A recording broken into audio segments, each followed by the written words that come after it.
সকলকে স্বাগতম আমার ভিডিওতে। বন্ধুরা, নির্মলদা এসছে আমার বাগানে। তা নির্মলদাকে গোল্ডেন 8 পেয়ারা খাওয়ালাম, L49 খাওয়ালাম, থাই 5 খাওয়ালাম। তা প্রত্যেকটা পেয়ারা সম্পর্কে নির্মলদার মতামতটা আমরা একটু জেনে নেব। থাই পেয়ারাটা খেতে খুবই সুন্দর, খুবই সফট। থাই 5, থাই 5টা আর গোল্ডেন 8টা খেতে বেশ ভালো মিষ্টিটা। থাই 5টা একটু মিষ্টিটা কম, কিন্তু মিষ্টি কম হলেও কিন্তু সফটনেসটা বেশি বেশি। L49 ওটাও খুব ভালো পেয়ারা, কিন্তু ধরে প্রচুর আর খেতেও ভালো। ওটা কেউ যদি বাড়িতে যদি একটা পেয়ারা গাছ লাগাতে চায় তাহলে নিঃসন্দেহে আমরা বলতে পারি L49। ওটাই সারা বছর ধরে ফল, খেতেও ভালো ওটা। আর সব থেকে নরম পেয়ারার মধ্যে আমি দেখেছি বীজ কম থাই 5। ঠিক আছে, আমরা গোল্ডেন 8 নিয়ে মাতামাতি করি ঠিকই, কিন্তু থাই 5-এর ধরনটা ভীষণ ভালো।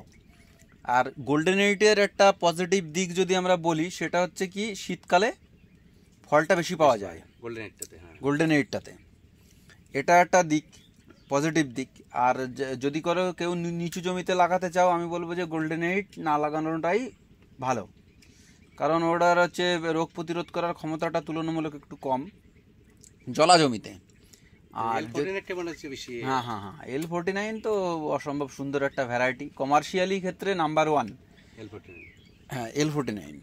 কেন মানে এই কথাটা আমি বললাম, কারণ হচ্ছে আমরা জানি গোল্ডেন 8 পেয়ারাটার দাম কিন্তু বাজারে বেশি।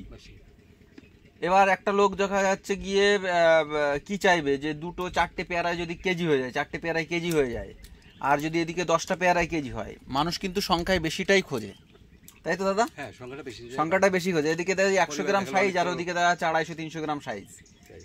একটা দিক, এই একটা দিক। আর একটা দিক হচ্ছে গোল্ডেন 8-এ দেখা যাচ্ছে গিয়ে দাম যদি 80 টাকা কেজি হয়, আর L49 কিন্তু 50 টাকা কেজি, কিন্তু 30 টাকার ফারাক। সেই ক্ষেত্রে দাঁড়িয়ে কাস্টমাররা কিন্তু কেনার সময় কিন্তু L49টা কিনবে।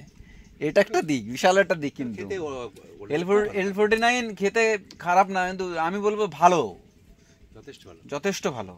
আর বিজনেসের পারপাস দিক দিয়ে যদি বলি, কেউ যদি গাছে প্রুনিং না করে, মেসেজ না করে, তাহলে গোল্ডেন 8 L49 প্রুনিং না করলে, কারণ হচ্ছে ওটা গাছ